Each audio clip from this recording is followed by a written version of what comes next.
O que define a nossa profissão enquanto produtores musicais é a nossa competência e capacidade de pegar ideias e transformar em algo tátil. Você quer ser um cara do bem, assim, na sua profissão? Você quer ser um cara bacana para o mundo da música? A produção de arte como um todo. Larga o seu ego. A nossa profissão a gente não exerce com bits and bytes e matemática o tempo inteiro e fundamentos e fase calculada, não. A gente sabe disso tudo, mas a gente abstrai durante um momento para a gente poder tomar decisões artísticas. Lidar com pessoas, trabalhar com gente, comportamento humano, conhecer bem essa espécie. Na hora que o músico chega no seu estúdio, você o acolher. Quando fica demais nesses embates entre digital e analógico, vocês sabem que vocês perderam um tanto aí, né? Só o tempo que vocês passaram reclamando se vai ser digital ou se vai ser analógico, vocês já perderam tempo de vida e tempo de execução. Essa aula tem um tantão de descobertas e o que eu acho mais interessante na aula como um todo, voz é o instrumento que a gente escuta o dia inteiro, vocês concordam? Pra gente conseguir discernir as características e diferenças entre cada um dos clássicos microfones. Capta-se com 2 microfones, mas depois na mesa de som, no Pro Tools, onde for o seu sistema, você transforma esses 2 sinais em 3 sinais. Se eu não blindar o meu lado romântico executivo, eu não consigo ser livre para fazer a minha música, a minha arte do jeito que eu quero. Você vai conseguir é com trabalho, não é com inspiração não. A inspiração vai vir, você vai fazer bom uso dela, mas aí você tem que de fato trabalhar toda hora o cuidado com o músico. E dentro do nosso curso, essa aula sensorial, essa aula que diz respeito a cada vez mais a psicoacústica somada com os nossos conceitos, eu tenho que preparar vocês para o mundo moderno. É vídeo de 1 minuto para o Instagram com um som absurdo de bom para aquela plataforma. Quando vocês teriam a chance de visualização, quando vocês teriam a oportunidade de distribuir e apresentar o seu conteúdo, a sua informação musical. Se tem uma coisa para vocês tirarem de hoje da aula, é vocês focarem nisso. Você literalmente vira um médico onde você sabe toda a proficiência, mas nem para todo corpo, todo ser humano, você vai ter a mesma dose, a mesma medicina, o mesmo trato. Porque eu conheço muito do ambiente do estúdio. Eu conheço esse ecossistema muito bem. Eu encaro aquele canto, aquele processo de gravação, como se fosse a verdade absoluta do que eu quero propagar com a minha voz. O mais importante é você não deixar de levar o cantor à segurança absoluta de ser porta-voz da sua verdade. Algumas palavras-chave que eu acho que vocês têm que ter. A primeira de todas é paciência. Agrega muito mais para você, para sua carreira e para a sua felicidade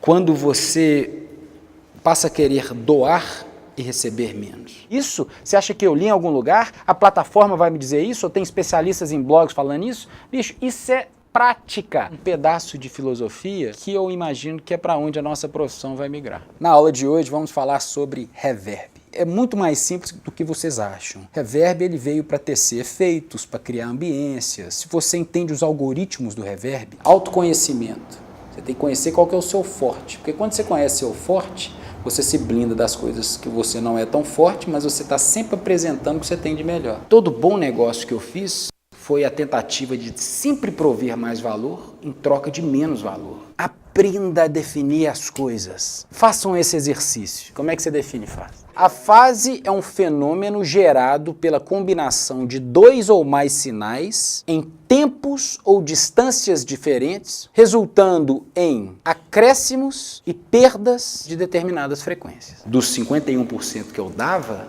eu me resolvia muito bem com os 49%. Então a matemática da vida em torno disso fez com que eu tivesse muito mais valor a longo prazo do que aqueles que querem tirar proveito a cada momento.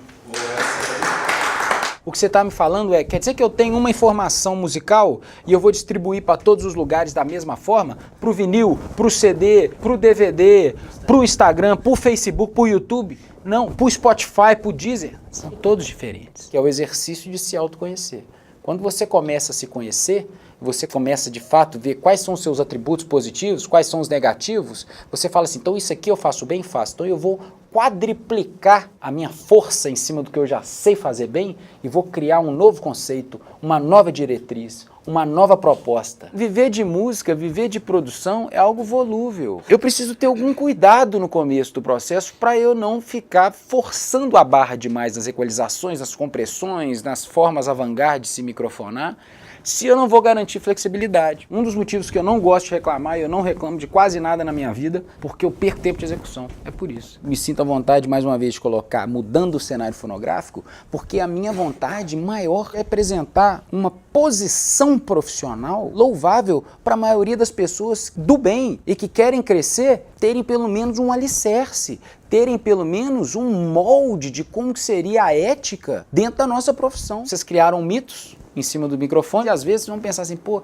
eu já estou bem em casa com algumas coisas que eu tenho. Não deixa de me dar a oportunidade de criar grandes resultados. Gravações, trabalhos, produções. Quanto mais você faz, mais você de fato distribui o seu legado. É aquele detalhe de imperfeição que faz com que você humanifique aquela arte. O que acontece é que o seu anti-alias filtro vai trabalhar de uma forma muito mais branda. Então pensem comigo, nesse material de 20K para baixo, mudou alguma coisa? Ou seja, o que de fato a gente escuta, não mudou nada. Então não vem falar que você está sentindo, você está em alfa e nirvana, porque o som está em sample rate alto, porque você não está, não. Então viva, se movimente, porque o mundo, o acaso, vai começar a te ditar onde você tinha que estar. Nem tudo é estratégia. Faça, faça, faça, faça. Muito mais importante que estratégia, estratégia, estratégia. Pega a coisa, teve a ideia, vai e executa. Perseverança em percorrer um caminho musical saudável e de batalha, de empenho para ser um bom músico. Claro que a gente sabe, quando a gente tem mais experiência, o que é trabalhar com recalls produtivos, quando a gente está seguro do trabalho e a gente sabe que o artista gostou e ele fica com mais tempo, ele fica procurando o que fazer numa mix que já está pronta,